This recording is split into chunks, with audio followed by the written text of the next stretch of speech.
Hello, what is up, A-Push? I'm sorry I've been neglecting you guys for a couple weeks, but I'm back in the saddle of making these videos to help you guys understand the content and what we are going through. So, where are we? We are in 1820 to 1860, so we are going to really be seeing the sort of escalation up to the Civil War between the North and South. Ideally, I want to get to the Civil War by the middle to end of January. But with that being said, this week, we are focused on sectionalism all the way to Thanksgiving break. So today, you are going to use this video and the attached worksheet to fill out notes necessary on the North. On Monday, I'm going to do a similar. You guys are going to be focused on the South. Tuesday is the West, and then we'll have Thanksgiving, and then we'll come back and talk about President Jackson right after Thanksgiving. So ideally, I would like to have these videos all throughout this time. So hopefully that's the case. Bear with me though. Things are hectic because of COVID and school and all that. So let's start by talking about the North because you really broke down what sectionalism meant this past Wednesday on your assignment portal and really digged into sectionalism in the early version of sectionalism, which was Henry Clay's American system.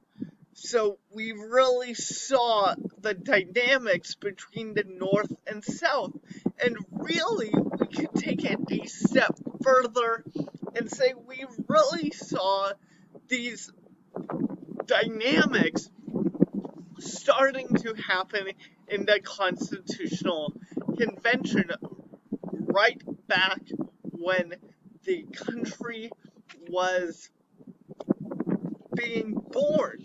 So let's talk about the North today. And I'm reading from chapter 9 of the textbook. You can pull it up super easily by going to our class website and clicking the button Full A-Push Textbook. Take you to Google Drive, as you know. Click chapter 9 sectionalism, and I'm right where it says the North. The northern portion of the country in the early 19th century contained two parts. The Northeast, which included New England and the Middle Atlantic states, and the Northwest, which stretched from Ohio to Minnesota. The northern states were bound together by transportation routes and rapid economic growth based on commercial farming and industrial innovation. While manufacturing was expanding, the vast majority of Northerners were still involved in agriculture. The North was the most populous section in the country as a result of both a high birth rate and increased immigration. So, high birth rate, yeah. Increased immigration, though. People from Europe, people from Ireland, all came to the North, specifically the major cities of New York City and Boston. So, the industrial Northeast, because the North was seen as the industrial capital of the world, sort of, at this point. Originally, the Industrial Revolution centered in the textile industry, but by the 1830s, northern factories were producing a wide range of goods. Everything from the implements to clocks and shoes, because of the huge industrial revolution. That also contributed to the increased immigration at the time. Organized labor. Industrial development meant that large numbers of people who had once earned their living as independent farmers and artisans became dependent on wages earned in a factory. With the common problem of low pay, long hours, and unsafe working conditions, urban workers in different cities organized both unions and local political parties to protect their interests. The first U.S. Labor Party, founded in Philadelphia in 1828, succeeded in electing a few members of the city council.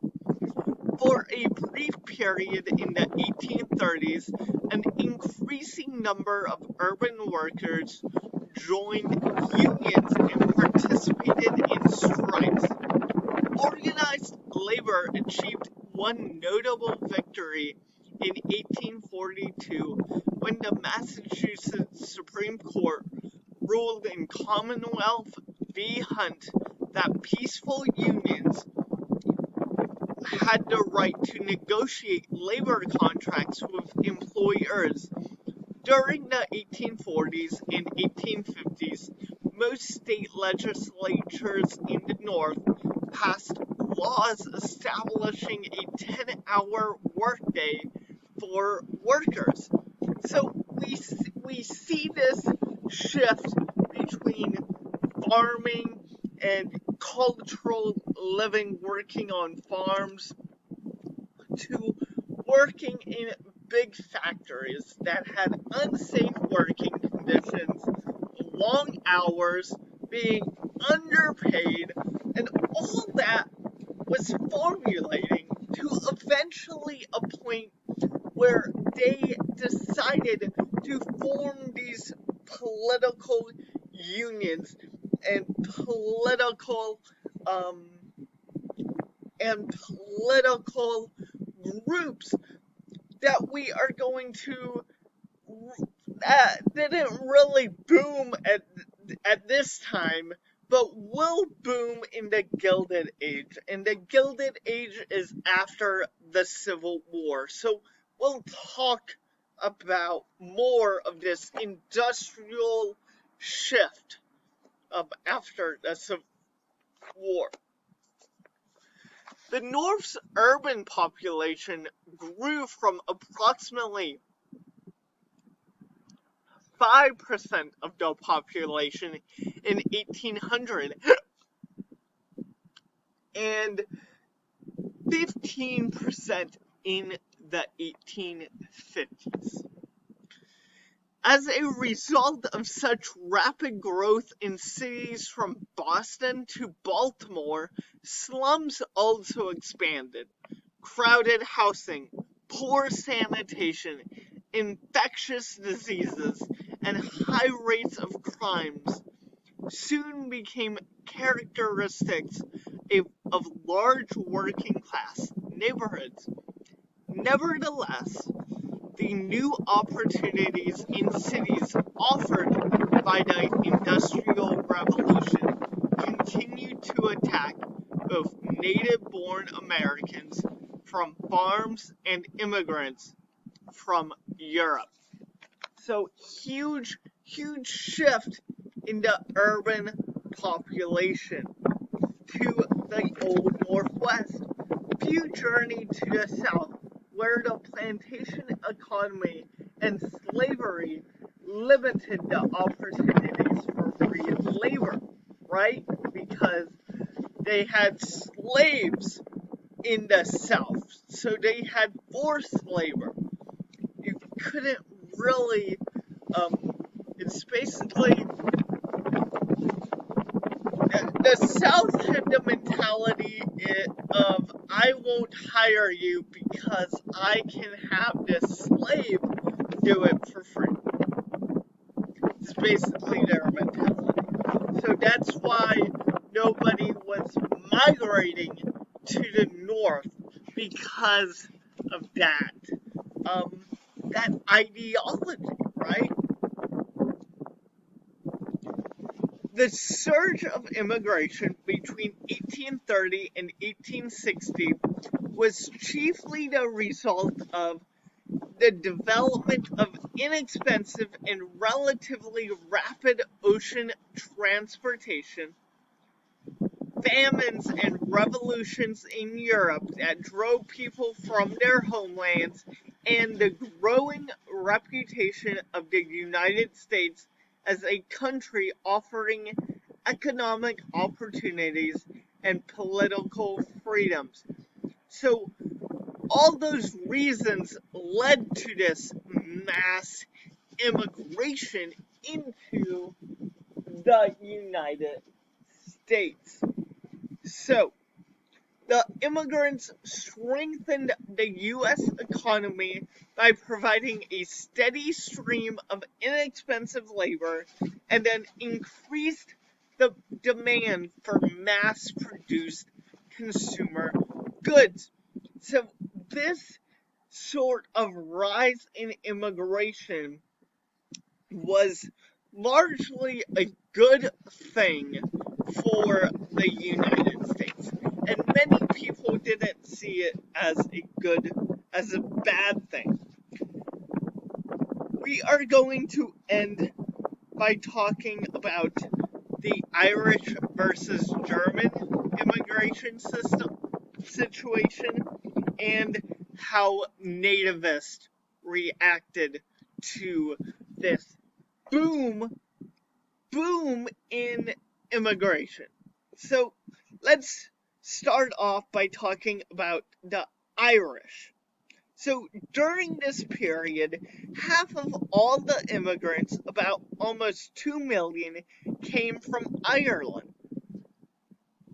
These Irish immigrants were mostly tenant farmers, driven from their homeland by potato crop failures and a devastating famine in the 1840s. They arrived with limited interest in farming, few special skills, and little money. They faced strong discrimination because of their Roman Catholic religion.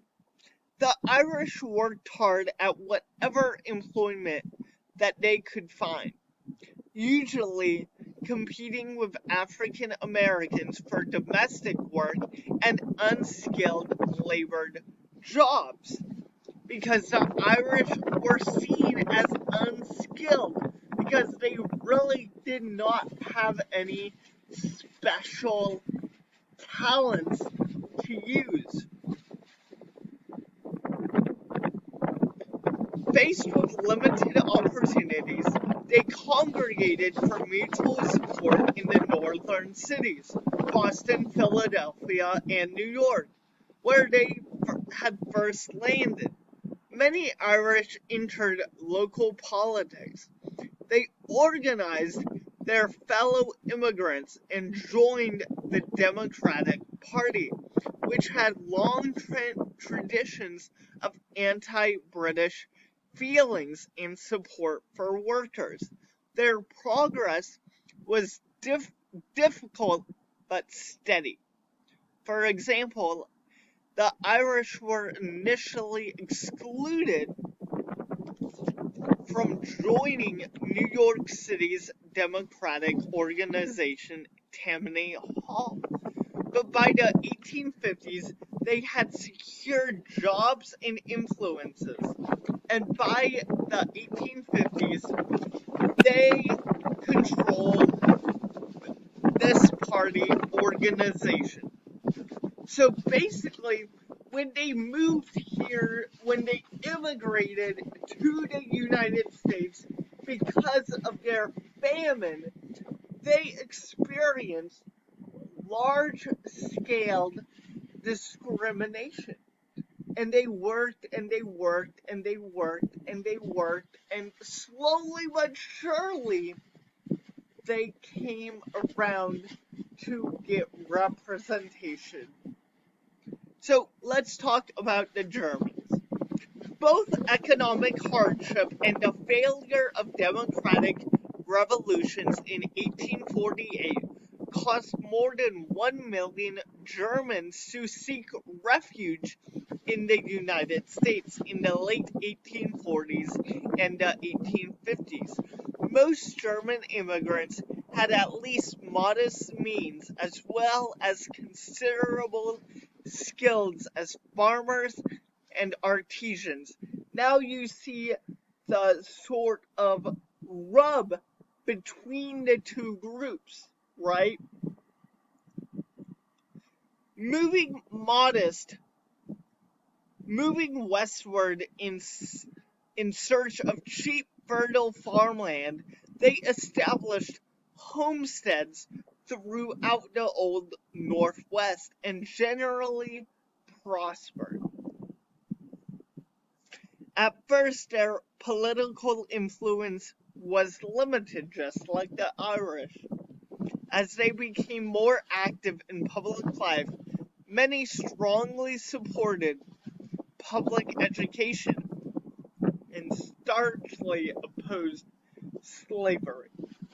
So, the Irish and the Germans had a major rub when it came to immigration to the United States, because one group was unskilled workers and one group had skilled workers, resulting in this rub between them. So let's talk about the nativist, and then we are through for today. Many native-born Americans were alarmed by the influx of immigrants, fearing that the newcomers would take their jobs and also weaken the culture of the Anglo majority. The nativists were Protestants who distrusted the Roman Catholicism practiced by the Irish and many of the Germans. In the 1840s, opposition to immigrants led to sporadic rioting in big cities and the organizations of a secret anti-foreign society, the Supreme Order of the Star-Spangled Banner. This society turned to politics in the early 1850s, nominating candidates for offices as the American Party or Know Nothing Party, which we'll see more later on down the line. Anti-foreign feeling faded in importance as North and South divided over slavery prior to the Civil War. However, nativism would periodically return when enough native-born citizens felt threatened by a sudden increase of immigration. So, Native Americans did not like this influx of these immigrants, both from Irish and German, because of their religion, because they would take their jobs, mostly the same reasons some people don't like immigration nowadays. So that's the North. Tomorrow, Monday, we are talking about the South. And Tuesday we are talking about the West. So hopefully you guys have a great weekend, and I will see you on Monday.